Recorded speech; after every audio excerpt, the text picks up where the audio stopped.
Hey everybody, welcome to another exciting episode of Javier in the Air. So I want to give credit to the opening music, which I really enjoyed this morning. It's called Clear Sky, and that's it. So the it turns out so the editing software, which I talked about before, has some free music that comes with it, and it's really good for like openings and crescendos and moments, and I use it for my Zen moment as well when I read Jay Anderson's poems, and so it's really good, but it doesn't give a lot of information. I've even tried to look at properties and this and that. I've even reached out to him before and hadn't received anything about it.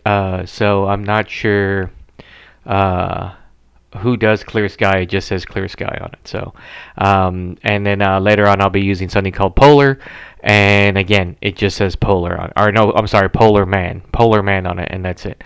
Anyway, so welcome to Javier in the Air. For those of you who are first time watching, welcome. I hope you enjoy the show. This is a little show of mine that I've been doing for about three seasons now, and I do a little bit of this and that in the beginning, and then a little Zen moment or so in the middle, and then at the end, I usually have a beer, liquor, or wine review.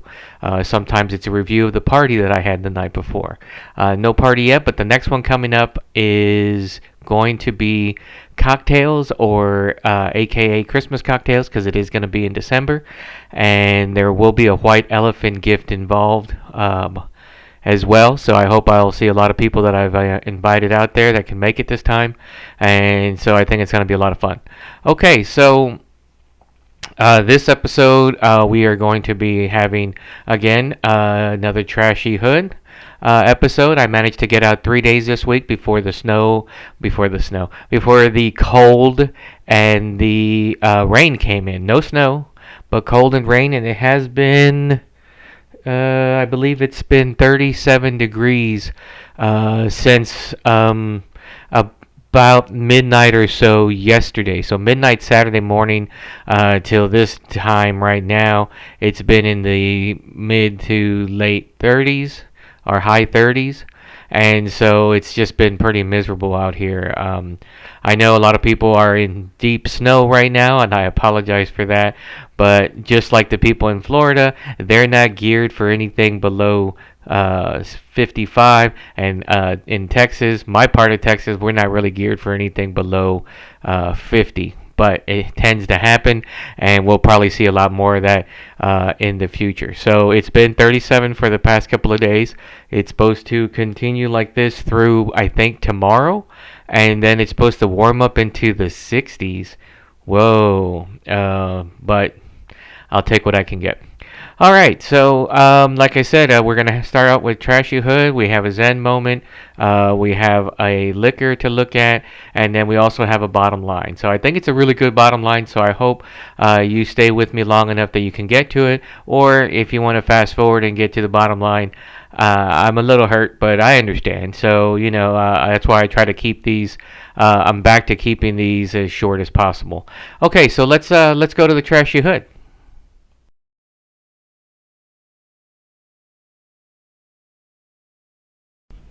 All right, so first I wanted to show you these neck lights that I got picked up off of Amazon. Since I don't get to walk until about 5:45 in the afternoon these days, and sundown is like 2 p.m., I use these so that I can see the trash and people can see me as well. So here is day 2 of the week. Actually, it's Tuesday, my first day of picking up trash, and there was a lot of plastic out there this time. If you want to know the route, you can go on to nextdoor.com, and I have these posted, or you can reach out to me and I can tell you the routes that I go. But this was pretty crazy.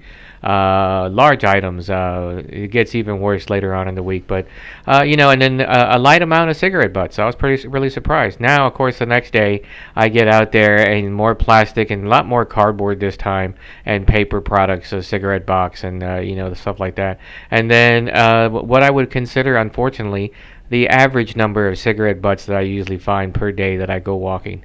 But some unusual stuff like a door stopper and a weird piece of rubber and then a shelf mover disc that you put under stuff. But then on Thursday, what got really crazy, you see there in the middle is this really heavy glass cocktail mix thing that I found on the side of the street. Somebody just threw it out there. A bunch of cardboard at the very top right looks. It kind of looked like a sport bra to me, but it can't be. But it just looked really weird. And then a bunch of plastic and paper and the usual stuff, and a large number of cigarette butts. It was really sad. But there you go. All right, so there you go, trash in the hood. Unfortunately, quite a bit this week. I know I didn't get as much last week, and I went on some different routes, but still, quite a lot. Now, I've had some people ask me on Nextdoor. Again, it was the second time now. I think even the same individual. Am I sure, or am I sure that people aren't just throwing more stuff out because they know I'm walking? And I have the same responses I had last time too. The first one is nobody knows the route that I go on because I change it up every day. Some days I just decide to walk a certain pattern that I've done the week before, but on a different day. And then other times I wander off. Like Thursday, I think I wandered off into side street, mixing up routes that I had gone on before, just because I needed to get that walk in and I wanted to go longer. I wound up walking for about an hour.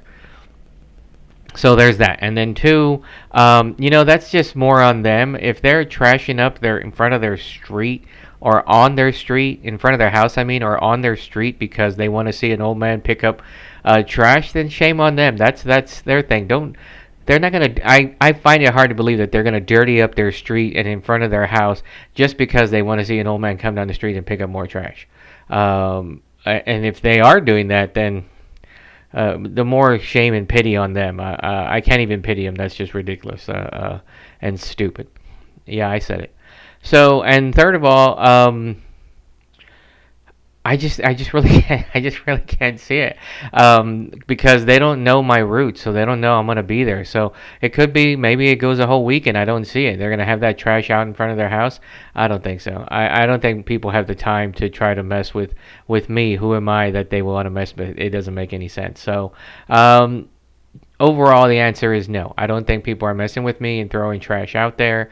I just think that some of these roads that I go on, some of these streets are very heavily traveled. So, and there's useless, worthless people out there that throw stuff out, out of their car window. Oh, I don't want to mess up my super, luxuriant car, so I'm going to throw it onto the street.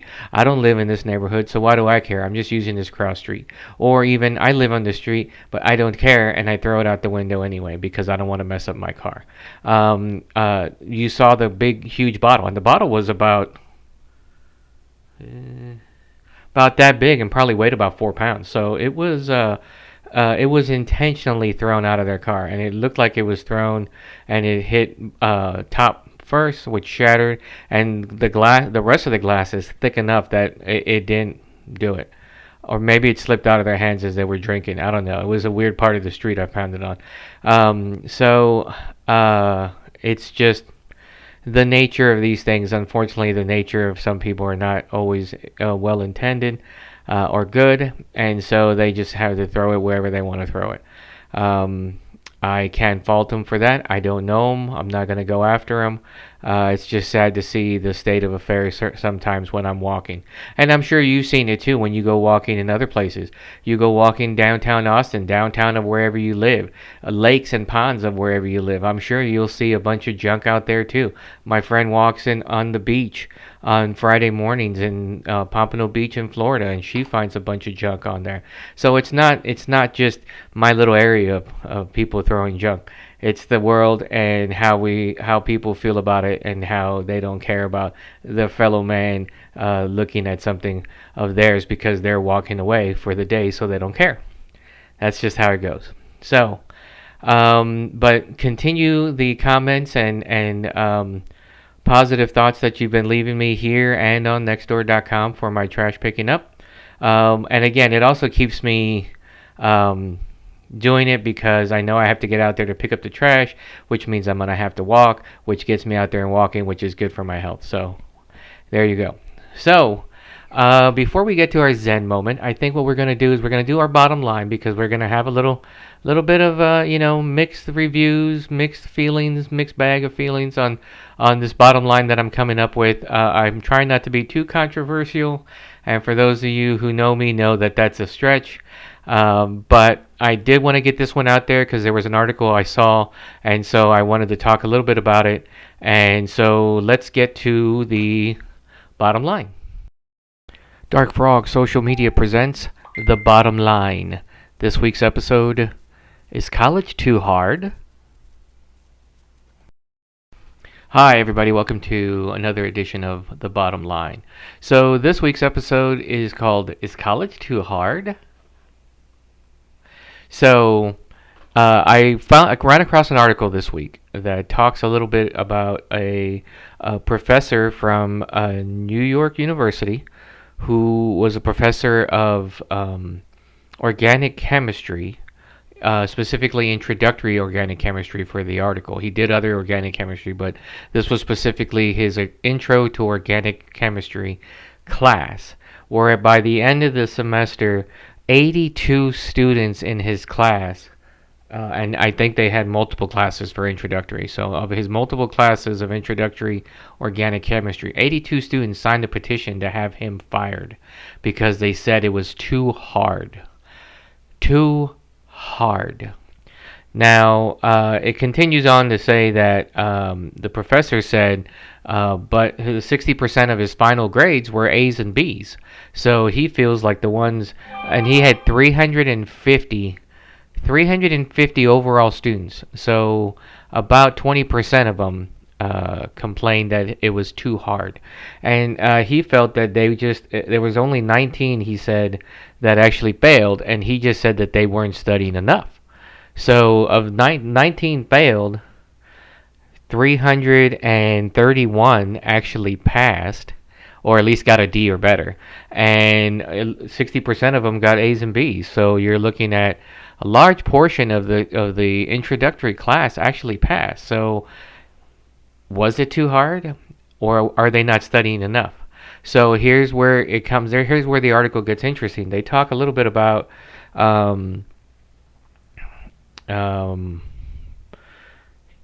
they had a survey of students, 1,000 four-year college students, which I know is not a lot in the grand scheme of things for all the colleges across the United States alone, because there's millions in there. But 1,000 four-year students, they asked them some questions about studying and is college too hard type of thing. So one of the questions they asked was if they thought a class was too difficult and that the professor should have made it easier. So 87% of classes overall, they said 87% of the 1,000 students, so 870 students, said that they had at least one class where they felt it was a little difficult, too difficult, and the professor could have made it a little bit easier for them.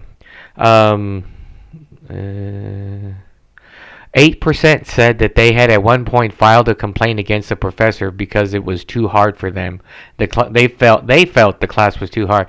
They, who are just taking the class, and a professor who's probably been teaching it for years, teaching the same way for years, because if a syllabus works, they're going to keep using it because that's how it works for a lot of times for college professors. So the professor who's been teaching it for years, the same thing, all of a sudden now 8% of them felt like it was too hard for them, but 92% of them said it wasn't. So, or at least saying it wasn't too difficult. Let's put it that way. And 18% said they definitely felt like that a professor should be forced to make it easier for that. Now, I know I'm coming from a different generation. I know I'm an old man already, but just think about that. Think about somebody coming up to you, if you are an educator, or coming up to a professor you had, or you going to your professor and saying, "This class is too hard. You need to make it easier for me." I don't think you're going to win over a lot of people that way. I also don't think you're going to get a lot of change that way, especially not in the educational system, not at the college level. Also, so let me go on here. Um, so one of the eye-opening things that they found in this survey is most said that they make an effort in their studies, with 64% reporting that they put a lot of effort into their studies, right? But then when they asked what that meant, a percentage of them actually, so bear with me, it's math, so make it easier. 64% said that they put a lot of effort into school. So that's 640 students out of the 1,000 that were surveyed. Of that 640, 70%, which is about 448 of them, said that they don't spend anything more than 10 hours a week studying. 10 hours a week studying. 70% of that 64%. So 448 students said that they put, or no, I'm sorry, 640 students said they put a lot of effort in. But of those 640, 448 said that they don't put more than 10 hours a week into their studying. So I think there's a correlation there. And it's been a long time since I've had to use a correlation, but I think there's a large there. So what they found back in the um, or 10 years ago, I'd say the 2010s, it sounds weird, but 10 years ago when they ran this survey as well, they found out that the average of people who said they were putting a lot of effort into their studying, the average was 12 to 14 hours as opposed to what was 10 now. So, and what they found also is that the students in this survey of this year found that most of the classes that they take, they made sure that they don't have to read more than 40 pages a week. Though I don't know how they could get that on the survey, and I don't know how people could determine from a class that they're only going to have to read 40 pages. So I don't know how that works. But there's some troubling numbers that we're seeing here. So back to the question, is college too hard? Again, it's a matter of perspective. If you've never gone to college before, which none of these kids have, I would think that it would be a little bit harder. I understand that they went to some hard, very hard high schools that were, the impetus was to make sure you got educated and you had to learn and take all these classes. But then when they got to college, things were a little bit easier because they didn't have the pressure of teachers and parents on them as much. Certainly not educators. A professor is there to get the information to the individuals that are sitting in front of them, or viewing them through Zoom in this day and age, and give them the knowledge that they know of what they're going to need for whatever degree they're going to go on. Especially organic chemistry. That is not a prerequisite class when you're a freshman. That's something that you're going to go into pre-med. You're going to go into chemical or environmental engineering. You're going to go into chemistry or microbiology and stuff like that. So it's not a one that everybody has to take, for one. So two, it's organic chemistry. It's not going to be something that just naturally comes to individuals, because it doesn't naturally come to individuals. It's organic chemistry. It is tough. I've taken that class. It is difficult. It was one of the classes that I felt like I wouldn't pass the first time. It is, and you're reading more than 40 pages a week. So I don't know how, again, this survey is doing it. So the survey could be whacked, and the article overall could be whacked because of that. But colleges are meant to impart a certain level of education onto the students. The students are supposed to take that education and then use it how they will. But it's not going to be easy. I'm sorry. There's nothing that's going to be easy. It doesn't matter if it was easy for you in high school. And it was relatively easy for me in high school in a lot of respects. In some respects, no. But most of the classes I knew, I did very well with them because they came quite easily. But then when I got to college, no. So it may have been easier in the fact that I didn't have people on me pressuring me to do well, But that may have been my downfall as well. So we'll never know now. But the whole thing is that college is meant to be difficult. If it's too difficult, maybe you need to look at yourself and say, how am I doing? Am I studying enough? Am I going to tutoring? Am I going to professor class? Sit downs with my professor. Am I doing everything I can to try to pass this class? Am I spending? If you're only spending 10 hours a week and they have 5 classes, let's say four to be on the good side. That means they're only spending 2.25 hours, no, 2.5 hours per class. I don't know about you, but some of the reading that I had to do took at least 3 hours per one class. Then you still had to do problems, and you still had to have discussions, and you still had to have group projects and stuff like that. So I don't know where they're coming up with this 10 hours a week. And if it is true, I don't even know how they were able to then pass their classes. I don't know how they're able to do it with 12 to 14 hours a week. They're not talking per class, they're talking overall per week. So the bottom line is this: is college too hard? The answer is no. That's the bottom line. And if you want to have a discussion with me about that, by all means, just let me know. Thanks again, everyone. Hey, everybody. So that was the bottom line. I may have gone off a little bit on that, but you know what? It was something I felt that needed to be said. So, like I said at the end of the bottom line, if you think I'm wrong, let me know. If you think I'm right, definitely let me know. We can have a discussion on it, and if you'd like to be on the show, we can be on the show and have a discussion about it. So, always looking for new people. So, once again, thank you for those who have just started watching. I hope you will follow me on my YouTube channel, and I will continue to have great events. If you have a topic that you'd like me to talk about, by all means, send me a message and I'll do it.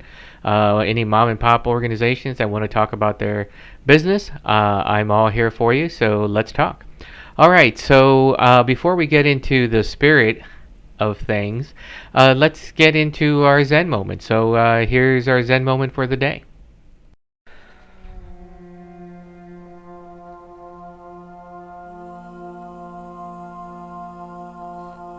I walk the road, not sure where I'll go, not sure what I'll do. And yet the road is there, and I walk upon it.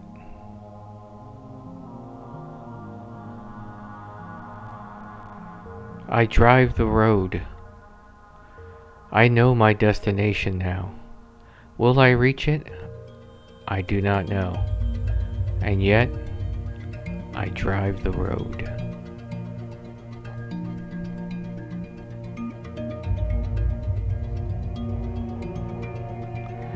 And in the end, we must all walk the road again. Perhaps alone, perhaps with a friend. But we all know we have to walk down that road.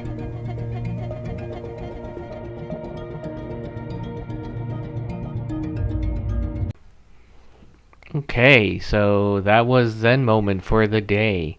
So I hope you enjoyed it. I hope you've been enjoying my Zen moments. Those are some stock video footage, but it called to me today, so I thought I'd throw them out there. I try to add my own Zen moment video in there, and good poem from Jay Anderson there. Okay, so we're gonna go straight into our spirit times. I don't have a new spirit time opening. Um, Verbiage, or however you want to call it, or just opening. So I will continue to think about how I need to come up with one. I had a good one for the last season and beginning of this season, and then when I moved to a new computer, I kind of lost all that. So I'm hoping that I can either find it again or I can come up with a new one. So if you have any ideas for opening for spirit times, which is what I'm going to do right now, then by all means let me know. Okay, so what I have today is a little bit not different. It's just we haven't done it in a long time. So last month, for those of you who may not have watch the episode or are just coming on you. Which, by the way, you can find all 3 seasons of my show on YouTube under Javier In The Air. My new handle that Google is now, or in Google YouTube is now giving people, my new handle is Javier In The Air 01. So if you look for that hashtag as well, you will find it in YouTube. So a month ago, as I go back to it, I'm sorry I wandered a bit. We did a pumpkin beer tasting party. It was the first tasting party that I had, first official tasting party that I had in probably about 8 months. And due to COVID, I went about 2 years without having a tasting party at all. So this was a really good back in business tasting party type of thing. A lot of friends over, a lot of great tastings, a lot of bad tastings, but a lot of good ones overall. And so I wanted to have some pumpkin themed desserts and or appetizers. So I made some. What did I make on that day? I believe I did. No, I didn't do the bacon wrap dates, though. I did these on the last time, and they went over like a house of fire. I did do. There was a lot of sweets out there, and I believe I made some of the sweets as well, which I try to do more savory because I know a lot of people will bring sweets. But then last week for the wine tasting, we almost had no sweets at all. They were all savory except for my bacon wrap dates. Anyway, I digress. So what I did was I bought this little thing here. It's not a little thing, but I bought it here, and it's Fulton's. See if I can. There you go. Fulton's Harvest Pumpkin Pie Cream Liqueur. Now this is a liqueur, so it's only 25 proof, 12.5% alcohol by volume. For those who know their ABVs, and so it's not that high, and it's supposed to be pumpkin pie liqueur. Let me see if I can open this here without losing my audience audio wise. So top is off. So I added it to some of the desserts I made last month. I've recently added it to a small amount of French toast that I did. I also added it to my paleo pancakes, which I know doesn't make it paleo anymore because I added this to it. But I thought it would be cool, an interesting taste, because I also added pumpkin puree to my paleo pancakes. So if anybody's interested in that recipe, just let me know. Okay, so I have my little Dixie cup here. These are the cups that we were using for the wine tasting. And I'm not going to drink a lot of this because it is pure, just cream liqueur. Let me see what it says. It does contain milk. Sorry, neighbor James. No, none of this for you. And for the other people I know who can't deal with cream anymore. An enticing blend of pumpkin, brown sugar, and nutmeg combine for a smooth, creamy liqueur that is reminiscent of homemade pumpkin pie. Best served chilled or on the rocks. Shake well. Refrigerate after opening. Well, I didn't chill it after I open it. It's not chilled, so I'm going to be drinking this a little bit warm. But I am shaking it up, so at least it gets some of the stuff off the bottom. So here we go. It kind of smells more like eggnog than pumpkin spice. Or pumpkin pie, I should say. So I'm just going to pour about a quarter of a Dixie cup, which is about probably a little less than an ounce, which is less than a shot. So here we go.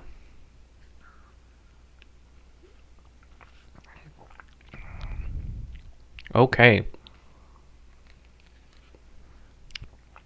Well, there's definitely that little alcohol bite that you get from a lot of liqueurs.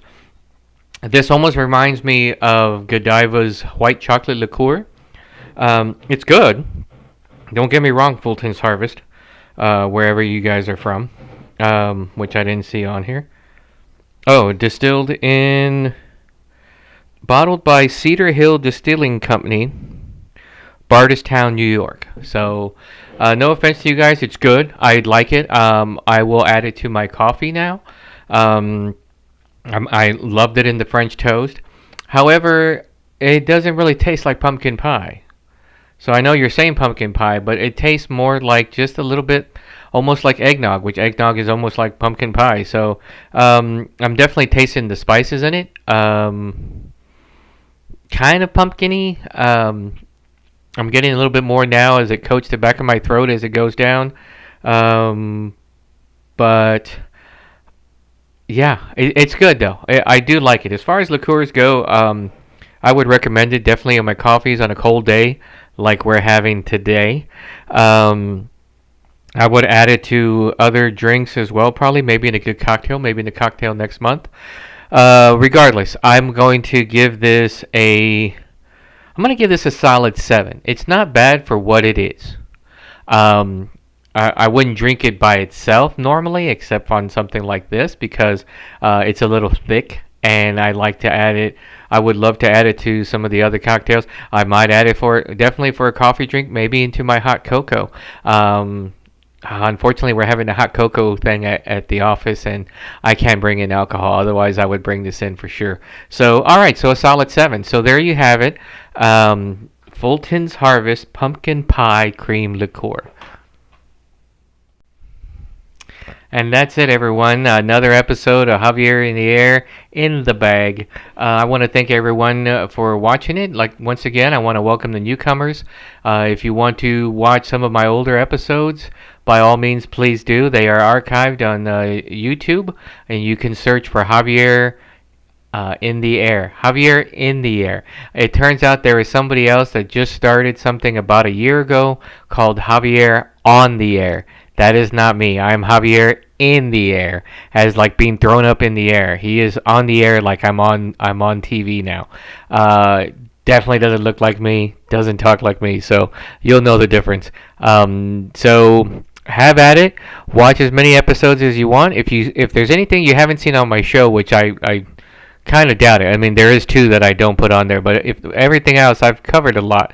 But if there's something you want to see on the show, just send me a message, DM me, Facebook, Instagram, YouTube, however you can get a hold of me, and let me know. Even AOL, yes, AOL people, you can send me a message there as well if you know the email address.